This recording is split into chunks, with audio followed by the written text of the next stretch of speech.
100 कोटी मंजूर झालेत, 100 कोटी निधी खेचून आणला आहे, अशा पद्धतीचा एक फुगा गेले 6 महिन्यापासून कोल्हापूरमध्ये आहे। त्या अनुषंगानं आम्ही सातत्यानं महानगरपालिकेकडे मागणी करतोय की जर 100 कोटी मंजूर झाले असतील तर कोल्हापुरातले रस्ते आता त्या हिशोबानं दर्जेदार व्हायला पाहिजे।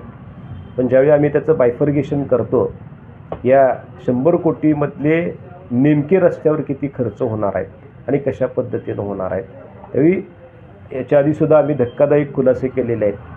त्या 100 कोटीपैकी 40 ते 41 कोटी फक्त कामावर येतात आणि बाकीचे राहिलेले पैसे आहेत ते टॅक्स, रॉयल्टी, टक्केवारी, कॉन्ट्रॅक्टरचं प्रॉफिट, लोकप्रतिनिधींची टक्केवारी, महापालिकेतली टक्केवारी, अशा पद्धतीचे वरचे पैसे आपल्या डोळ्यासमोर या नागरिकांनी जो टॅक्स भरलेला आहे त्याची लूट होणार आहे। आणि हे सातत्यानं आम्ही महानगरपालिकेकडे मांडत होतो।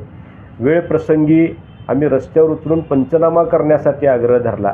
त्या पंचनाम्या करत असताना त्या रस्त्याच्या क्वालिटीच्या संदर्भामध्ये ज्या 46 प्रकारच्या टेस्ट आहेत त्या झाल्यात की नाही याची शहानिशा करायचा प्रयत्न केला। कोर काढून त्या टेस्टिंगसाठी महानगरपालिकेला द्यायला भाग पाडलं।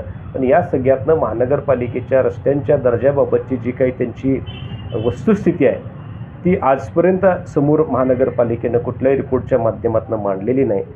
म्हणून मग आम्हीच कोर काढले रस्त्याचे आणि ते कोर कोल्हापुरातली नामांकित संस्था KIT इन्स्टिट्यूट आहे त्याच्यामध्ये आम्ही टेस्ट केले।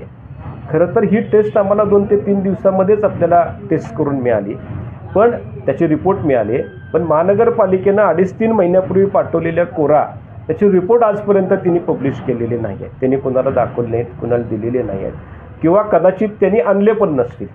या सगळ्या परिस्थितीमध्ये आम्हाला हाच सातत्यानं तुमच्यासमोर आजचा मुद्दा मांडायचा आहे। ह्या KITचा रिपोर्ट, या रिपोर्टमध्ये ज्यावेळी आम्ही कोर टेस्ट करायला सांगितली, या रिपोर्टमध्ये 3.75% डांबराचं प्रमाण दिसतंय, बिटुमनचं प्रमाण दिसतंय। जर कोटेशन आपण बघितलं किंवा जो ठेका दिला होता त्या ठेकेदाराच्या ज्या कंडिशन्स होत्या महानगरपालिकेने टाकलेल्या त्याच्यामध्ये किमान 4.5%चा लेअर असायला पाहिजे, 4.5% कंटेन असायला पाहिजे होता, त्याच्याऐवजी 3.75 दिसते। मग वरचे 75.75% म्हणजे जवळपास 20% गेलं कुठं डांबर? ह्या डांबराचा भ्रष्टाचार कोणी केला? का टाकलं नाही तुम्ही डांबर? आणि मग अशी परिस्थिती असेल तर रस्त्याचा दर्जा राहणार नाही। मटेरियल चोरी केली जाते आणि ती लूट केली जाते।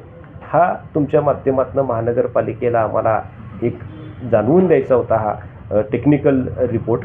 आणि आम्हाला अशी मागणी करायची आहे की जर अशाच पद्धतीनं होत असेल तर 1.5-2 वर्षामध्ये पुन्हा या रस्त्याचे दर्जा खराब होणार, क्वालिटी खराब होणार, पुन्हा तुम्ही 100 कोटी मंजूर करून आणणार, पुन्हा तेच सायकलचं किती दिवस जनतेची लूट करणार आहे, किती दिवस त्याच्या टॅक्सच्या पैशाची या अशा पद्धतीनं तुम्ही लूट करत राहणार आहे, हे कुठंतरी थांबायला पाहिजे।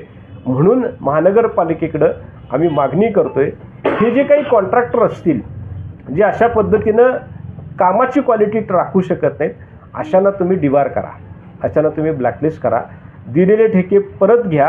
कारण मगाशी आकडा सांगितल्याप्रमाणे 100 कोटीतले 40 कोटी फक्त रस्त्याच्या कामासाठी खर्च होणार असतील तर त्यातल्या ऑलरेडी आजच्या तारखेला 10 कोटी त्यांनी खर्च केले, म्हणजे 10 कोटीचं बिल टाकलं त्यांनी, मंजूर झालं, मग राहिले 30 कोटीत रस्ते होऊ शकणार नाही।